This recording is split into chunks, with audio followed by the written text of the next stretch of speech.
Hi there, welcome to That Board Game Show. My name is James Wood, and today I'm going to show you Villages of Valeria.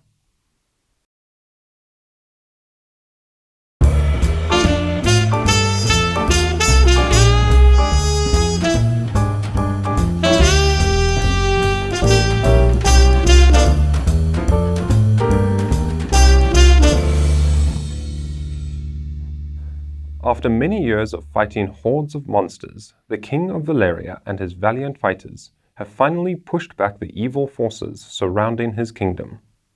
The battles have left their painful mark upon the land, most notably with the destruction of the once glorious capital city of Shelina.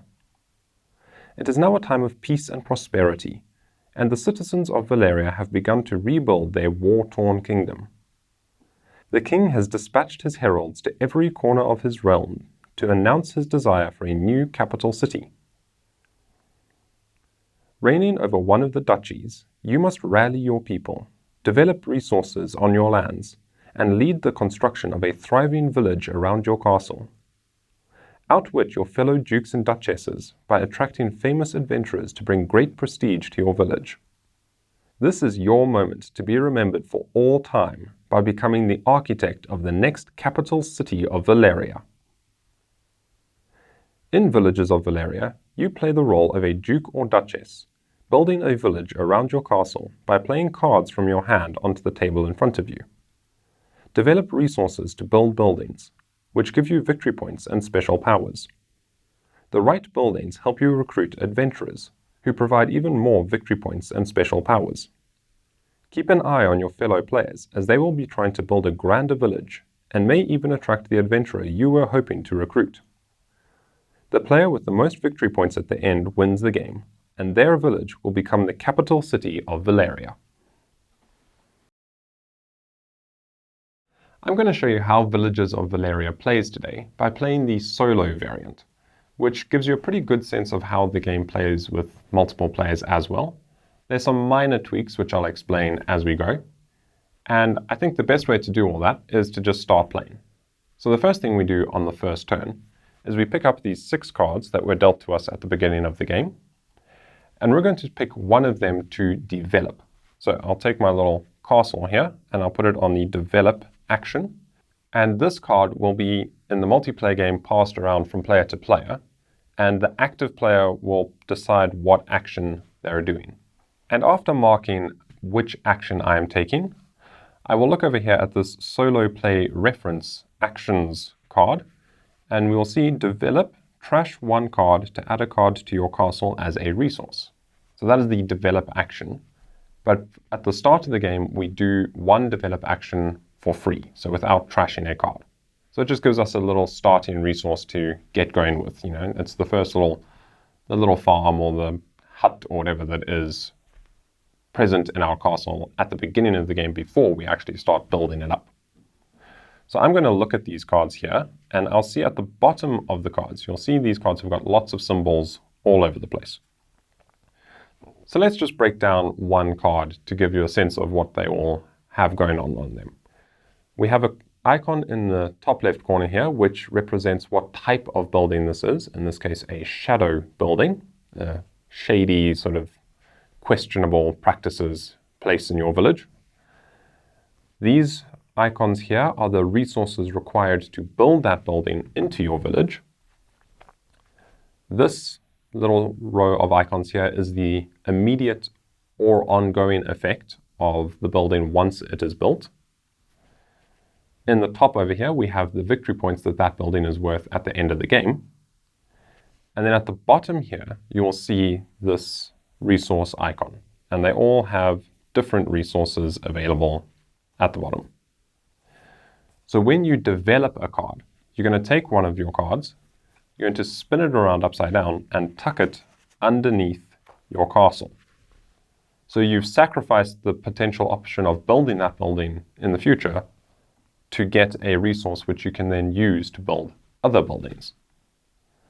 So let's look at these cards and decide which one I want to develop at the start of the game. So looking out over here, we can see these are the initial buildings that are available to build. and the ones that I have in my hand as well. So some of them, like this mine, are quite good ones to build early on because they will give you a build +1 stone icon. So once you have that mine built in your village, you have access to a constant supply of stone, which you can then use to build other buildings. So let's see. I'm going to just take a look at these quickly and see which one I think is a good one to develop. And there's a couple minor tweaks in the solo game that slightly adjust the way you think about what cards you want to build and when. So, pause and think. Okay, so having looked at all of these, I'm going to choose to develop this barracks. So I won't be building the barracks. I will be flipping that over, tucking it under my castle over there. And now I have access to some magic resources. And those will help me build this mine, or this witch's hut, or various other, this cloister out here needs some magic, some mysterious magical resource that nobody quite knows how it works.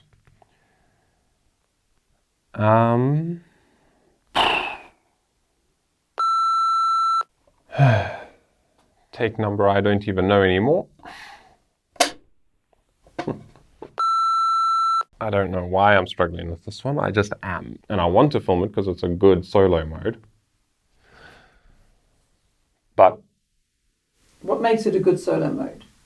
It's a decent emulation of the multiplayer game in that it gives you the same experience building your village and playing your cards and recruiting heroes as you would get playing with multiple players. There's a couple elements that are missing, but otherwise it's just a nice puzzle, basically, to sit down and play solo.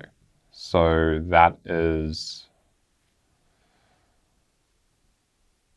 I don't know, I think it's hard to convey on camera because it happens so much in your head. A lot of time spent sitting playing this game solo is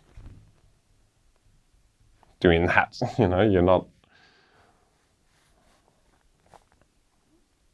It's not laugh out loud funny or silly or frantic or cutthroat. Even if you're playing it multiplayer, there's an element of solitaire to it. Somebody can recruit the hero you want or take the building you want, but apart from that, you're kind of all just playing your own thing. So it's a good game. The art is amazing. The design is solid. And so I want to share that. But I don't know how to make it interesting. So with that said, I'm going to wrap it up for today and say thanks for watching, and I hope you enjoyed the lack of show.